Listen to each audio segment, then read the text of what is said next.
So I do have other things that I listen to, but every now and again, a band comes along and you listen to it and you go, fuck, yes, this is why you do it. It lights this kind of childlike joy in me that metal just does that to me. You just hear a fucking good riff played well. It's in a live environment and it just does something that's like, it fires you up. I don't want to sound like one of those old boomer guys that's like, oh, there's not much new metal stuff out there that's good. I think metal's in a good place and the scene's really good, but there's not many bands that come out that you hear just with great riffs. If you listen to a lot of the modern metalcore stuff, if you take off all the production elements and all the sound effects and everything and you just strip it back, you're just like, Then you find a band like Life Cycle that's like, every single riff is incredible, like all these other bands. So I find it confusing that where I see SYLOSIS and Belief From Within, like Lamb of God, Machine Head, Pantera, kind of metal.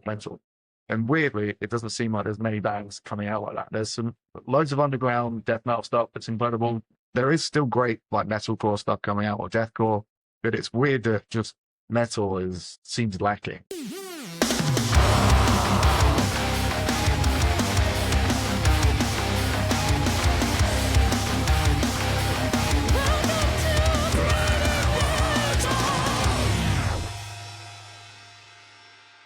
Hello, friends. You're listening to the Bleeding Metal podcast. I'm Kiki. My pronouns are she, her, your host, and I'm super happy to have a bit of a catch-up episode here. I have come to tell you about some recent concerts that I have been to here in Helsinki. I have a lot of interviews queued up, interviews with my friends, which makes up the series Pod Friends that I have been bringing you since the fall. And I also have a lot of artist interviews that are just waiting to be published. And some of those will be here on this episode today because I had the absolute pleasure to catch up with the people from SYLOSIS, with Ali and Josh, and I also talked to Samy from Lost Society, both of them about their upcoming albums. But with SYLOSIS, I was able to catch up with them before their concert at Tavastia. And that was one of my concert highlights of January. But first, let me tell you how I ended the year. 2025 ended for me with an amazing show where I saw Amorphis, and the lineup was actually pretty cool because before Amorphis, there was Wheel, and before them, as the opening act of the evening, was Atlas. Atlas is gaining a lot of recognition around the metal and metalcore scenes, and absolutely deserved. The Atlas show was very theatrical, very emotional, and it was really cool to see the drummer interacting with the crowd, every single band member really interacting with the crowd. They are really good musicians, and it was just a really, really good show. Then the evening continued with Wheel, and I have to say Wheel was not my favorite band that night. It was a very doomy kind of show, and it contrasted a lot between Atlas, who actually brought up the mood already. They did what an opening up is supposed to do. They warmed up the audience.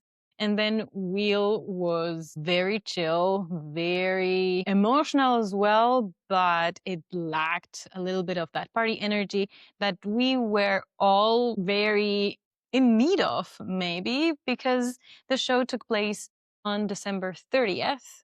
It was very snowy and very cold outside. We needed some of that heat and some of that energy, but that was what we got when the headliner took the stage. Amorphis was incredible. They had really cool stage props, played old stuff, new stuff. They had the crowd singing along. They spread very cool vibes. So that concert was a really good one to finish 2025 with. And then a few weeks later, my first concert of the year was SYLOSIS. And for SYLOSIS, we had a bigger lineup. There were 4 bands. It started with a band from Texas called Life Cycles, which Josh had told me about Life Cycles in the interview that I had with them, which was a few hours before the concert started. So I was actually very excited to see them, and they absolutely made an impression. And it was really good to see some Latino representation on a Finnish stage for sure.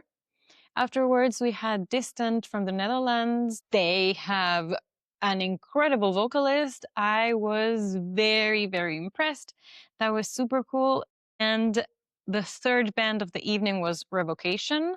I hadn't really listened to a lot of their music, but I had a really good time for sure. SYLOSIS was obviously an amazing headliner. They blew our socks off throughout the evening. The crowd was really, really giving the bands their energy back. It's pretty incredible. I was really excited to see them and talk to them. Here is my interview with SYLOSIS. Check it out. I am here at Tavastia in Helsinki with SYLOSIS. Hello, I'm Josh. I sing and play guitar. I'm Ali and I play drums. How have you been? How's the tour going so far? Really good. Yeah, it's been going very smoothly, so I don't want to jinx it, but yeah, really good. Nice. I just had the pleasure of listening to your upcoming album, The New Flesh, and it was really, really nice. I had already liked the singles that you had put out already, so I'm super excited. But I wanted to know from you, what's your favorite part about the album? I think the way that the sort of songwriting developed on this album, I think the songs are very much written with the live environment in mind. You know, there's a great vibe throughout. There's a lot of sort of tempo changes. There's an energy that I don't think we've really tapped into before. So it was a very new, fresh approach. When Josh first started sending over the demos, I was very excited when we get them. So yeah, I think there's going to be a lot of exciting moments for fans, both new and old. I think. Yeah, I'm excited to get out of there. For me, I like a song called All Glory No Valor. That one just every time we play it, there's a bit of that song where everyone just goes, which is always what you want to achieve. Yeah. That phase. Yeah. I mean, every band says this is the heaviest album we've ever made. Do you feel like that's true? I mean, it is. You know, you're right. Every band will say that. Will be, this is their best work, or you know, I think the best work is probably up to the fucking opinion of the listener or whatever, you know. But this is definitely the heaviest thing that the band has ever put out. Yeah, no, I think there's no factually the heaviest thing we've done. There's no way you could dispute that. 100%. For me, I always, as a kid, as a fan, I always liked it when bands got heavier. I remember being a fan of Korn as a kid. I got into them on their second record, and when Follow the Leader came out, I was too young to be too cool to be like, oh, it's not as heavy. But I remember feeling disappointed. It was too clean and too polished and not as heavy. And when Slipknot came out, that I was really into Slipknot, and I was worried that they would do to me what Korn did and get softer. So when Iowa came out and it was more death metal, heavier, as a fan, it was the coolest feeling. And Pantera the same, but you got heavier and heavier, and like Great Summer Tranquil. So the part of me, the kid in me that remembers what it's like to be a fan, loved that. And sometimes if anyone's like, oh, it's not melodic enough and they've gone heavier, part of me's just that was the goal was achieved. Yeah. I don't want our fans to be disappointed, and we'll always keep one foot in our sound, but I think it is our heaviest. You just mentioned something that has been in my mind a lot recently: polished music. We have gotten used to really, really polished productions, very perfect music. And then we also expect that from the live performance. But nowadays we're confronted with a lot of artificial intelligence music, and it's getting that quality, and it's super scary. So there's a lot of people saying, and I agree, that soon we're going to go away from that, not only as a listener, but also as musicians. We might expect more human things. We might start to appreciate the little errors that remind us that this music was made by a human being instead of robots. How do you feel about that? Yeah, I agree. I think, something to be more mindful of when we're in the studio, not to go too far and try and retain the integrity. I mean, we all regard ourselves as good players, and we pride ourselves on being able to play this stuff. Yeah. I mean, a friend of ours who owns a studio, Middle Farm, we've recorded at, he has an old tape machine, and he's always like, I need you to come in, record the tape, and do it like the old school days. Like a live session or that kind of thing. Yeah, he wants to do an album. I don't think we'd ever do an album like that, but It's a there's lot of work. yeah, the rehearsal is be crazy, but there's an appeal to trying to put more of that human element into what we do. Also, the big part of the records I look back at from my youth getting into metal through new metal, even though a lot of that stuff, because some of it's kind of cringy now, that producer Ross Robinson, who produced all the first Korn records, the first Slipknot records, he captured an intensity, and a lot of it comes through on the vocal performance that is so intense. Even like there's a band Glassjaw, you know, metal, you know, they're kind of alternative, hardcore, I don't know how you call them, but even that is like, it's so intense and heavy because it's the way it was recorded and captured. So I think about that for tracking vocals, but I think when we come to record again, yeah, the music, try and retain some real life to what we do. I think that's a proper focus. Yeah, I mean, I totally agree with what you're saying. I think there's overproduction at the moment is crazy. I think it saturates a lot of the scene. But like Josh says, I think the focus, and especially from his angle, as sort of producing sort of standpoint, I think that's always been at the forefront of this band's mind, and especially on the most recent album, you know, 2025, recording that in that period of time. It was never, you know, you get the first mix back, and to me, it sounds like a band. Like, it sounds like real people playing. It's always had that. It's got an energy to it. The vocal performances, you can tell that it's real. I think we would always pride ourselves in that. And then, you know, especially when it comes to the live show as well, I love the fact that every show is slightly different. You know, there's a push, there's a pull, there's like an extended gap for a sort of bit of a holiday. It's like everything has like a little bit of play in it, you know? Yeah. I think that's important to try and retain that. Yeah. I feel like also for, say, for guitars and vocals, the fact that artificial intelligence has been getting it so well is a little more recent, but drum machines have been getting really good. I don't think you could go down a rabbit hole and sort of worry about it, but ultimately, it's the machines that we have at the moment. You have to punch information into them. You know, you can ask them to create something that sounds like something else, but plus you've been able to get really realistic programmed fake drums on albums for 20 years now. Yeah. So that's not new. It's interesting to see where music production will go. AI can mix a record for you, which is a worry for me because the way I remember living is through music production or tools around that. But yeah, I think I remember fooling people back in the day when I used to record bands from my hometown with programmed drums, and a lot of people didn't realize. I think you can hear it. So something you want to tell me, John? No, I'm talking about like 2004, 2005. It's been such a thing for a long time, programmed drums, and it's convenient for bands who can't afford to go to the studio. But yeah, that's where we spend our money when we record. we always go to a nice studio or something like drums. But the more emotional part, the more human part of music is also the lyrical aspect to it. And if I'm not mistaken, Everything at Once is the name of the song where you talk about your emotions as a parent and being away on tour so much. Do you want to tell us about it? Yeah, I mean, that song is very specific to like a specifically bad period for me where in my entire life of touring, I've never had 2 tours back-to-back happen before. Been very lucky. Let alone since having kids. And my kids at the time were like 3 and 5. So I had 2 months back-to-back touring, and in my head, it was a big deal to leave them. But then we started that tour, me and our bass player Ben got the flu. So we were really sick. It was also SYLOSIS' first time touring the States since the last time we were there, we were in a bus crash, which was really bad. We got out of it relatively okay, but I guess you can say PTSD around traveling, and the vehicle we're traveling is like super bouncy, and it just put me back in that mindset. I was really sick, had anxiety around the travel, and then on top of that, being away from my kids. I think the main thing for me for that song, I was ready to like cancel the tour. I was like just holding on as long as I could to try and mentally get past how bad I felt. Thinking things like, imagine if I died in a car accident here and I should be at home with Ben, like that's way more important than the band is. So there's a level of guilt around, particularly as a parent going away for like a month or 2 at a time and I don't want my kids to think that I think that this is more important than they are to me. Yeah. I'd say to them that you are way more important than any of this. They know what you're doing. Yeah, and I speak to them every day. I mean, like before the internet. Must have been horrible. That's tough. Yeah, Back I then, can imagine. But yeah, I try to explain, but they're still so young.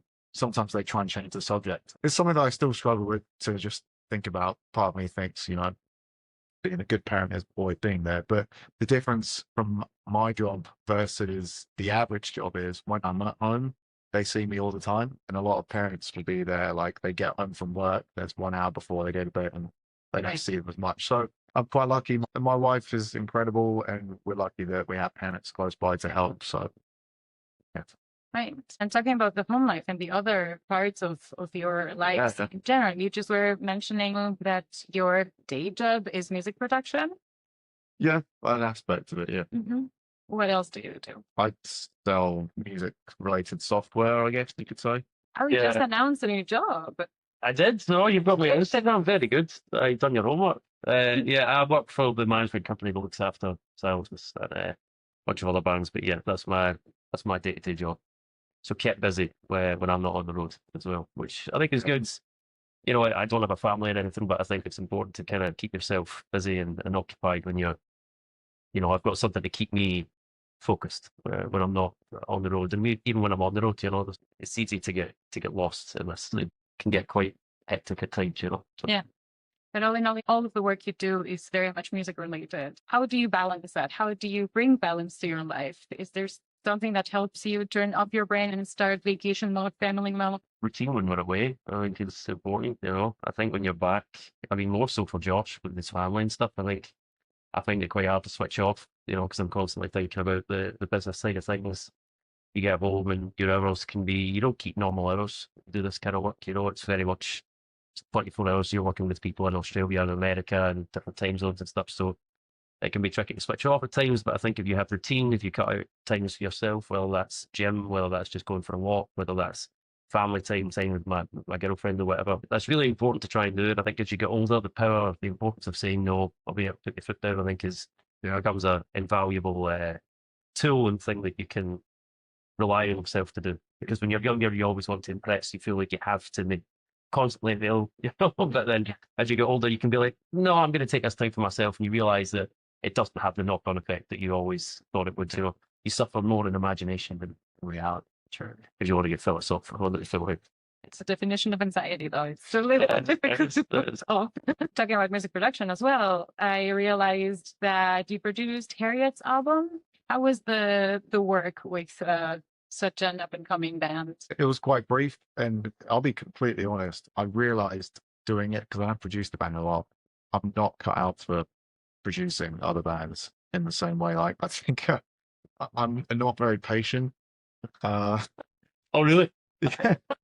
So like, I mean, I love those guys. They're a great band, but I very quickly realized that it's not an environment that I do well in. So I really like mixing bands, and I'm trying to get my input into. I did have like some input in some of the song arrangements or some vocal ideas or a few bits here and there. But when it comes to tracking musicians, I just found myself kind of shutting down, and so just being really honest about it. I love mixing bands, but I'm at home. When I'm at home, I just like to be on my own with no one else around. Not saying anything about, I don't know, amazing people, but I just quickly learned that I used to produce bands, and I'm one of those people that if a band hasn't practiced, I'm not saying this is the case for Harriet, but back like 20 years ago, I used to do it. I just want to get the time. Give me that, I'll record it. Yeah, I would have the patience. I'm not patient. Yeah.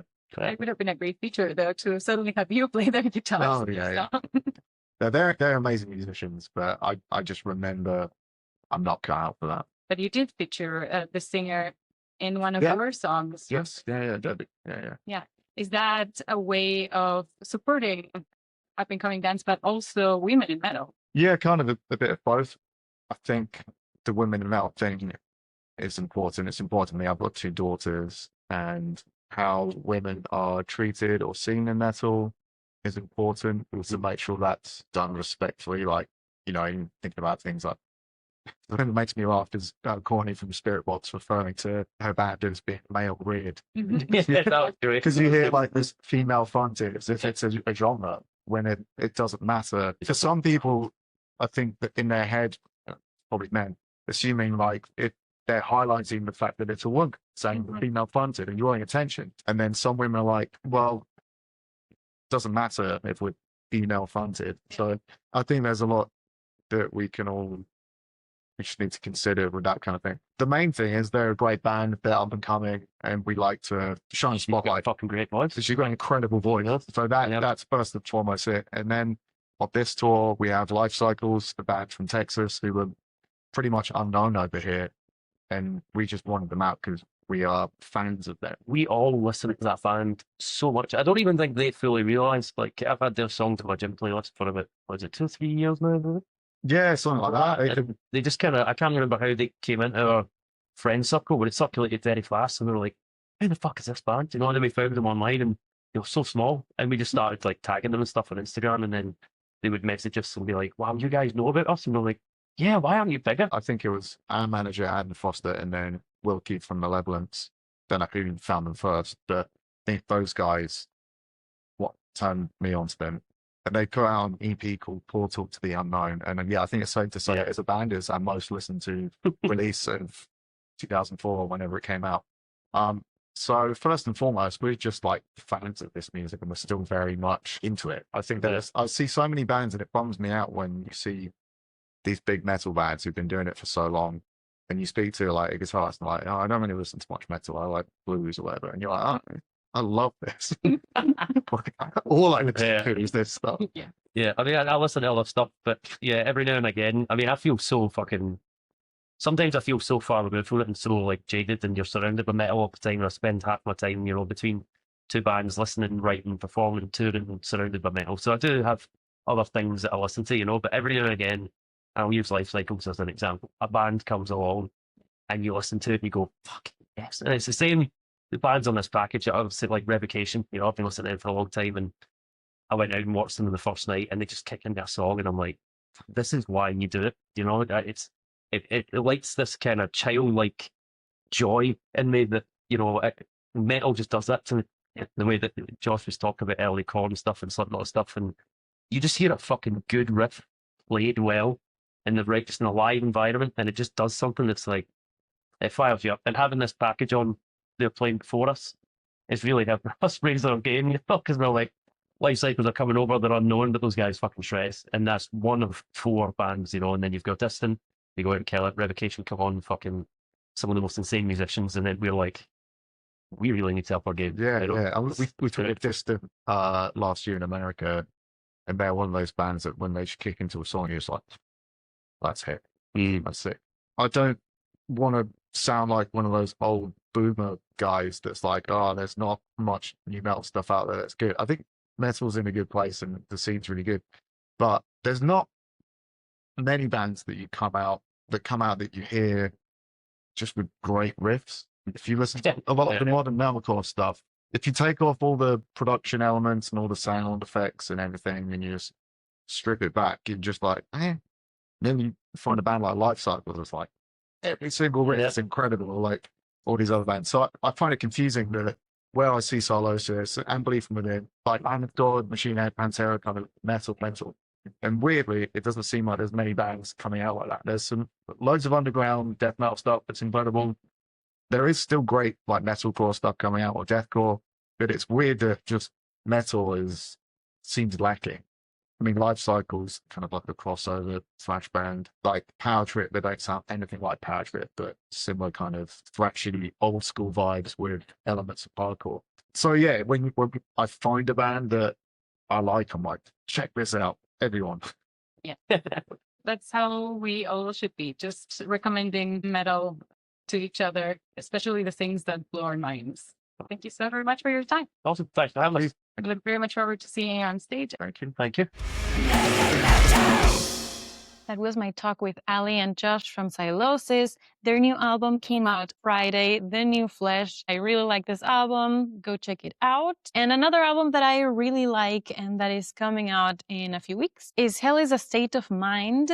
by Lost Society. I really, really did not expect such a crossover and a mixture of sounds and of styles. I was absolutely not expecting that. Lost Society have outdone themselves. They have innovated their own sound. It's really amazing. It's a huge evolution, big shift from what they were doing before. I was also able to listen to it before I went to talk to Samy. We're going to watch that interview in just a little bit. But let me tell you, after the interview finished, I got a bit of anxiety because I was like, did I compliment him too much? Did I compliment the album too much? Because I don't really like that when podcasters or journalists do that. But I am really impressed with Hell is a State of Mind because I love symphonic crossovers. I really love orchestral elements in metal. That's why I loved Nightwish for so many years. And that's why I wrote a thesis actually about crossovers with Gregorian chants, actually, Gregorian chants and pop. But I have always liked the crossovers from classical music to pop music and even more to metal music. So listening to Lost Society bring in a huge orchestra and these amazing orchestrations with really good vocals from Samy and some very catchy, very modern songwriting, I really, really liked it. So let me put that out there before you listen to the interview. Hell is a State of Mind is coming out this March 6th. And now you can check out my talk with Samy Elbanna from Lost Society. I am in the legendary Riff with Samy Elbanna. Hey, how are Thank you so you? much for your time. It's so good to see you. It is. It's been a while. The last time was in Tuska. Yeah. The last time it was very hot. Now it's very cold. Yeah. The first time we had you as a guest at the Tuska Forum by Bleeding Metal in 2023. You had just come off the stage from this amazing performance. I was just listening to that interview. You were telling me the first album had just turned 10, the band had just turned 13. And now it's been almost 3 years since then, and you have a new album. Back then, we were just talking about how If the Sky Came Down, or your previous album, was so vulnerable, so deep. It dealt so much with your mental health. And after that first interview, we also talked a little bit about authenticity and how you've always been so open about everything, and also because of or while growing up in the limelight. Now with Hell is a State of Mind, you seem to be in a completely different place. There's a lot of themes of rebirth, phoenix rising from the ashes type of vibe. And I wanted to ask you, first of all, what happened in between? What would you want to share? What happened in between? Absolutely. I'll be happy to share because obviously a lot of things, as you said, it was 3 years ago.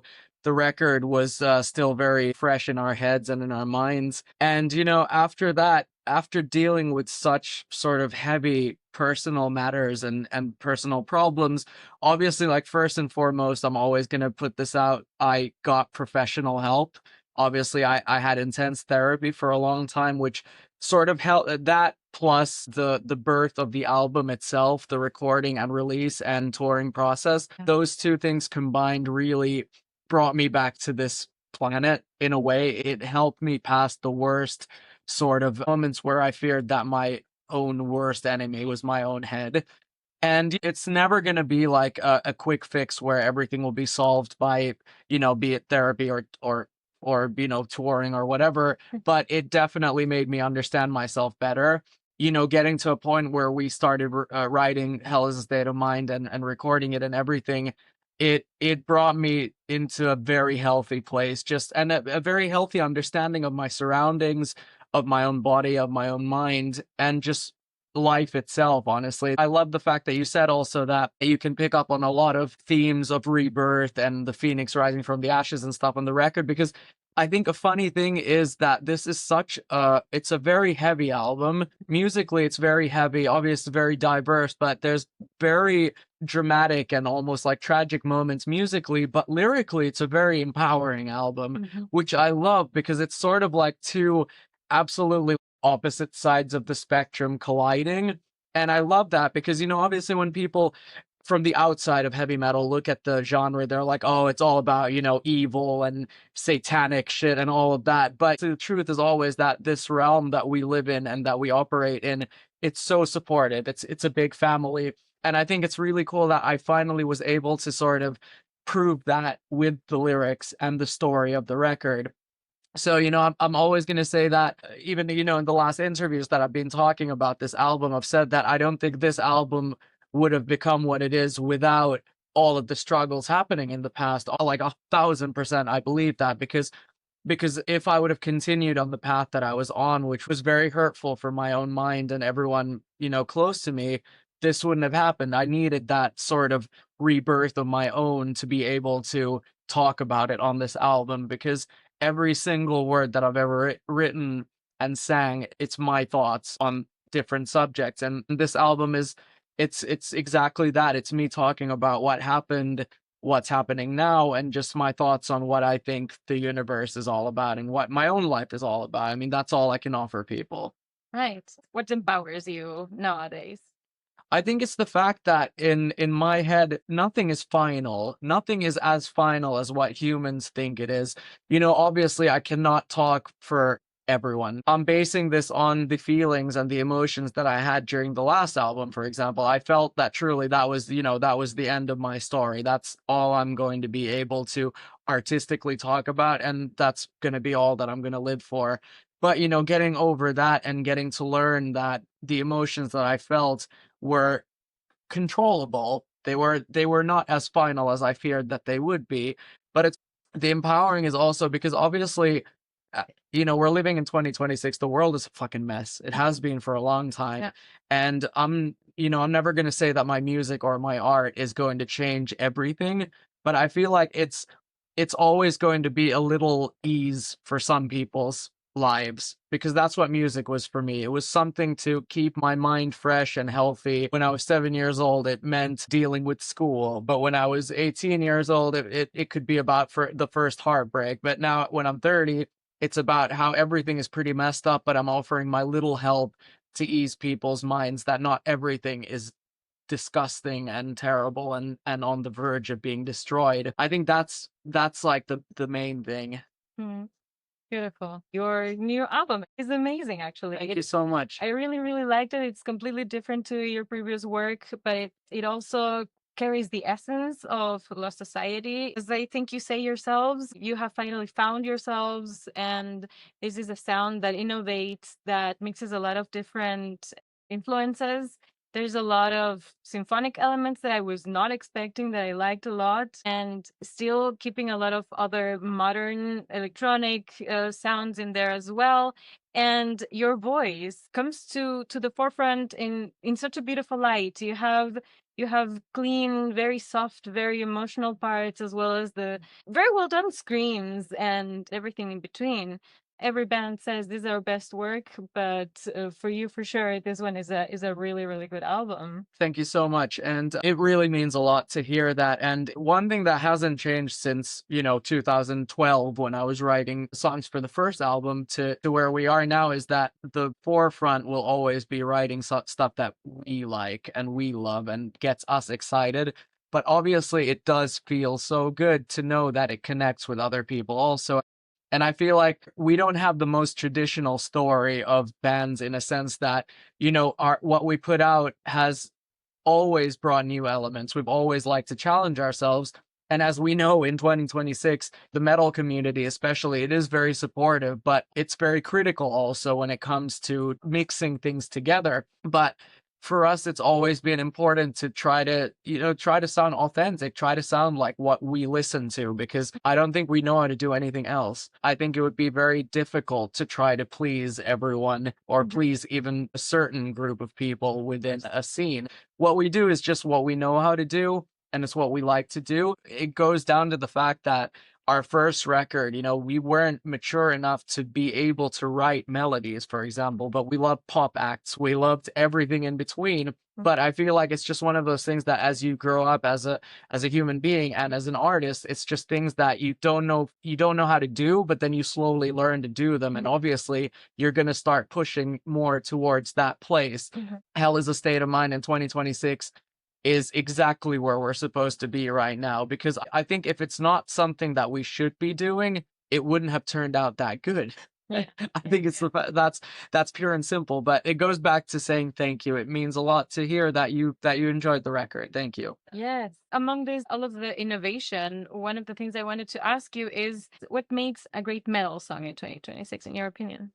I think it comes from combining things that people necessarily wouldn't immediately think to combine. Mhm. I feel like obviously in this year that we live in, a lot of things have been done. A lot of innovation within metal and rock and within certain other kinds of musical styles have been done. And I think the coolest things come from unorthodox combinations, even just from an image of how a band looks like mixed with what they play. Like I've always said this, that if you got Ghost on a piece of paper, where it's like we have this Pope aesthetic, but we sort of play pop disguised in rock with some Blue Oyster Cult. It's like on paper it sounds crazy, Yeah. but it's one of the most beautiful and authentic and fresh things that I've heard in years. Same way as Nightwish, I bet when they started and they were like, we're gonna do cinematic music mixed with metal music, but with opera singing. It's like it's so unorthodox, but it works because it's very odd. I feel like in a similar way, in metal music, we've been living this very sample based sonic world now for the last 10 years, pretty much ever since That's the Spirit by Bring Me the Horizon came out. It sounded a very certain way, and I feel like it's pretty difficult nowadays to try to differentiate yourself from that world, because you can listen to an I Prevail song, a Falling in Reverse song, of Mice and Men, and all of those bands in that realm, and even though the songs might be good between them, they all sonically sound the same. And what we wanted to do was a very sort of considered move, that we wanted to bring it back to our roots of what we loved, which is Hey Stupid by Alice Cooper, or Seventh Son by Iron Maiden, Painkiller by Judas Priest. Stuff where you can hear the sonic world and it sounds like that album. You'll always mix it with that band when you hear that kind of audio.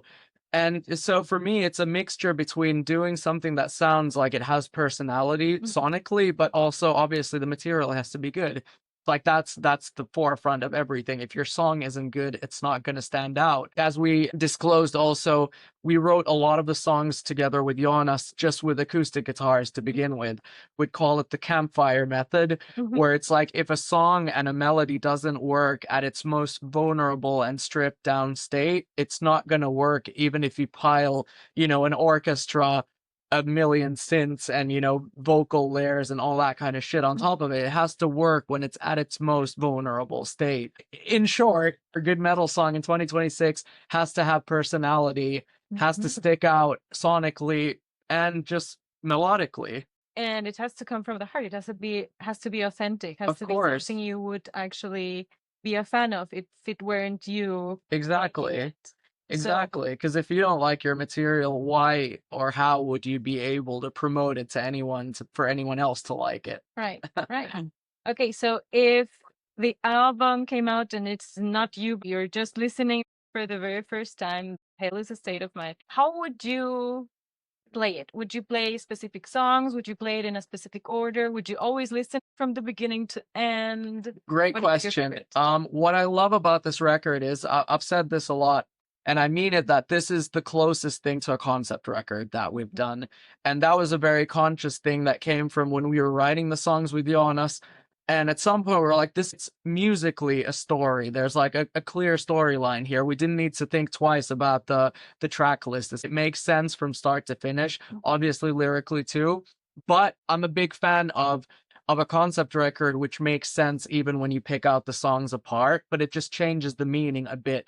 It's like, Dead People came out first. That was it was meant to be a single to sort of promote a festival summer and bring a song to the set list that people can just enjoy. It's like you don't need to think too much, but in the context of the record, it has a different meaning. I've often sort of made a comparison to this record, like musically not so much, but just out of the theme of how it's built, to the Black Parade by My Chemical Romance. And I was laughing because when us together with the label decided that Dead People Scare Me would be the first single, I was like, that song is very close as a theme to teenagers from that record, because it's a very different kind of aesthetic to the song, to the rest of the album, but it makes sense in the storyline. So to me, I would say definitely listen to the album from start to finish. That's a given. Right. But honestly, I've always been a fan of saying that for any album. Like, I think one of the most horrible things that was brought to my attention once was that up until I think a couple of years ago, the default setting on Spotify for listening to an album was shuffle, which is absolutely fucking crazy, because every time a band or an artist makes a record, the track list has been done for a reason. It's like, you don't just go, you don't go from 2 to 10 to 8 to 1. It's like, it makes sense from 1 to 10 or 1 to 12 or 1 to whatever. The bottom line is listen to the album from 1 to 10, but after that you can pick it apart and do whatever the fuck you want. Hey, that's a good recommendation for everyone out there. Now, you were just mentioning Nightwish a moment ago, and you mentioned them twice in the first release, and that's something that caught my eye because Nightwish was one of my favorite bands for years, but they stopped blowing my mind, and so I was just discussing this last year a lot. I have gotten so used to in this era of being so oversaturated by music and having music consumption be so easy, kind of. I started looking for music that blows my mind. Songs that blow my mind. For me to find them good, they have to blow my mind. Going back to the point, that was something that I think that was a very good point, though. that was one point. Because actually, I was just listening to the album today. It comes out on March 6th. March 6th.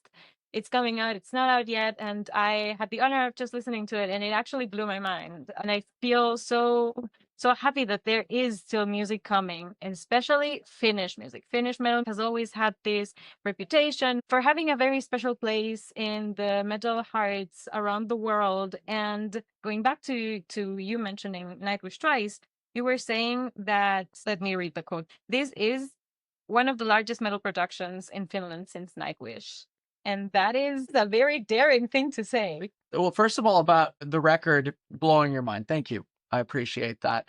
But, it's been really funny seeing the mixed feelings that people get from that quote, because I do fear that a lot of people misinterpret it also, because saying that this is one of the biggest metal productions done in Finland since Nightwish isn't a flex. It's facts. It's just pure facts that are difficult to not agree with, because we were fortunate enough to get to record the basic structures of the album, which is drums, guitars, and basses, at one of the largest studios in Helsinki, Finland, one of the oldest ones, Finvox Studios. We were there for a month, which is not a typical thing for any band to really do, because it's a very large room, but we got the privilege to be there. We brought about 25 guitar amplifiers along with 10 guitar cabinets and tested them all for a week before we started recording anything. We had drums that were brought in from all around the country. They were the same series of drums, not the same ones that were used, but the same series of drums from the same years as Appetite for Destruction were recorded with, and the Black Album. With vocals, we recorded for about a month and a half. We had 2 different separate sessions with the Babelsberg Film Orchestra, who are the same people who have recorded violins and strings for example, Bryan Adams, Celine Dion. And I don't want to sound like an asshole, but it's just facts. And we were just discussing this with Jonas when we were doing this. We were like, this actually may be one of the biggest and most ambitious productions since Nightwish. It's not anything to say that our album is better than anything anyone's done. Like, I think it's a great record. I love the record. I listen to it almost every day, but it's just facts that it's very hard to disagree with, that this just, fortunately or unfortunately is one of the biggest metal productions full stop since Nightwish. Right. And I'm going to go back to also your point about with the market being so oversaturated with music, that it really needs something with that X factor, that oomph, that really fucking makes you go, wow, that's a great record or a great song. I agree with you so fucking 1000%, because especially with metal music in Finland, no less, that has such a rich history with, as we said, Nightwish. You have Him. That was such a unique thing. You had Rasmus, you had Children of Bodom, you had Synergy, you had the folk metal stuff, early ensiferum, and later ensiferum, korpiklang, all that stuff. And I feel like now there's like we've reached a point where there's great bands, yeah. Like no one can deny that a band that just does good metal music isn't a good band, but it's not anything that changes the way anyone lives or thinks about music. And I feel like that's where I like to come into the conversation, where it's like, yeah, we're definitely always going to create a lot of opinions and people are always going to hate us for what we do. But getting that strong reaction also means that what we do matters to people in one way or another. I'm not saying that what we're doing is the best music on earth. To me, it is, because otherwise I wouldn't do it. But I want to see more just crazy shit. People doing something that is not supposed to happen. Because I think all great things have always started from that thought in my head. Right. Oh my goodness, that is a really good point. And I did not think that you were comparing Lost Society to Nightwish in any sort of mean way. And I don't And I think it's think you're possible right. even, because it's a great band. Yes, and sounds absolutely different. Yeah. There's no real comparison there. The parallel is obviously going to be drawn because of the presence of the orchestra, but this type of like you were saying, ambitious, big production of including so many instruments, even of doing it by hand. I'm wondering how intentional that was, because of course you were just talking about that. We need the something special in this world, but we have been listening to a lot of very, very overly produced, very perfect sounding slush of metal.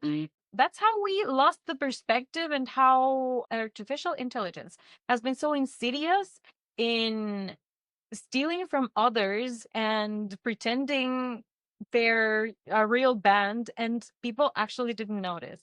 Even I was fooled at some point when I added a song and later saw it on social media, they are AI, and immediately deleted it. But like there's so much music out there that sounds the same that we don't identify the robots that are sounding the same. And- So was it that part of why you did such a huge production that not only cost a lot of effort and that is why it was so big, but also probably a lot of money? Was it the intention to bring every imperfection into the recording so that you sound organic in comparison to the rest of this music out there? I mean, down to the final point, it was just because I think all of us in the band, but especially, obviously myself and Jonas, because we were sort of like the key figures in planning the production, him more so than anyone, obviously, being the producer. But it's down to the final point because we think it sounds so much better than what's happening now, because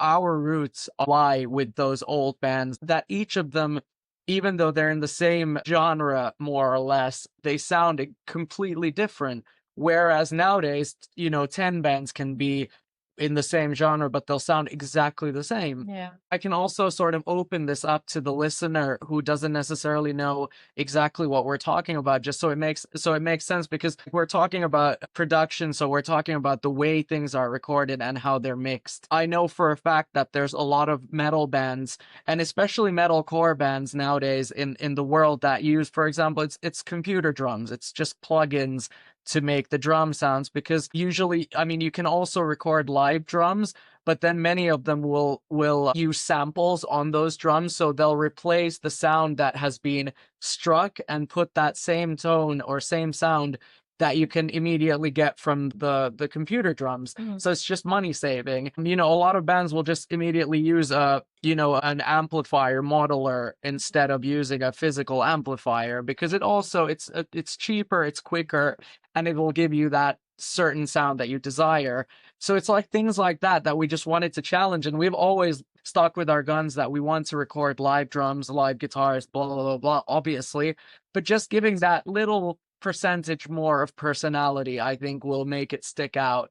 And from what I've heard now, people have appreciated that fact, and I love to hear that. But down to the line, it's just our personal preference that we like the way it sounds. That's how we were brought up, having just that, that character in all instruments. And I like to think that, if a record, like, we're fucking most privileged people in the world, and we are grateful for the fact that we have a great record label, we have such an incredible team, and we are granted these incredible opportunities like the aforementioned studio that we recorded in. Like, we were given a great deal with that and blah blah blah. But we would like to always think that, you know, if we're granted you know, an advance or like, you know, certain amount of money in a deal, we're going to use all of it on the record. It's like, that's not our money. It's money to ensure that we make something that will stand the test of time, stand different trends, audio trends, sonical trends, melodic trends, and it's just fucking us. Yeah, that's beautiful. To wrap up, you just mentioned many legends of the Finnish music. Him, Nightwish, Children of Bodom, the Rasmus. There are some that are legends both in Finland as well as out internationally. And there are some that are bigger outside of Finland. So it's a little bit difficult, I think, to predict, of course, and even more difficult to, I guess, manage it as a band. But if you had to choose, which one would you prefer?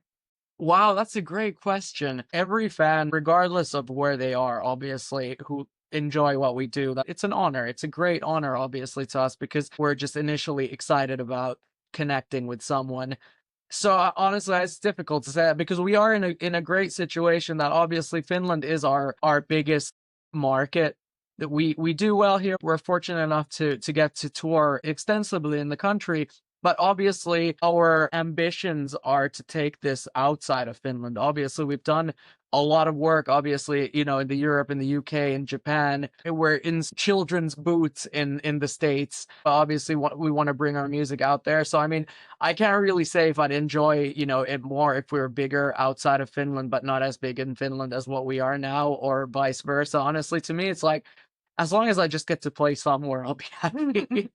And play you will. Tell us, after the album comes out on March 6th, are you playing? We are starting a tour. We're starting a headline European tour beginning on the 7th of March. So it's immediately, people will have exactly about 18 hours to listen to the record before the first show. Right. But we're going to be doing our favorites. We're going to be in Germany. We're going to go back to the UK. We're doing Switzerland. We're doing also Scandinavia for actually the first time ever. We're playing our first headline shows in Sweden, Norway, and Denmark, which is going to be brilliant. So we're doing that. All tour dates are at our, you know, our official website. We're going to be playing Tavastia in Helsinki on the 2nd of April. I believe it might be the only show we're doing in Finland in the spring. So I, you know, urge everyone to check it out. That's what we're going to be doing. Then festival summer will be hopefully very nice. Once again, we're doing Tuska, doing a bunch of other festivals. And for the rest of the year, you will just have to find out. We will link everything in the show notes. Thank you, Samy, so very much. Thank All you. the best for everything with the new record. Thank you so much. And that's it for this episode. Up next, I will bring you more interviews with women in metal. I talked to Justin Jones from Employed to Serve, and I also talked to Janine, the singer from Vukovi, and both those chats were really empowering, really inspiring as well. In between, I'm also bringing more of my friends to introduce them to you. So stay tuned. Don't forget to subscribe. Bleeding Metal is hosted, produced, and edited by me. I'm Kiki GG87 everywhere. Subscribe to the Bleeding Metal podcast wherever you listen, and on YouTube. Tell your friends, bring them over. Thank you so much for that. I'll see you soon.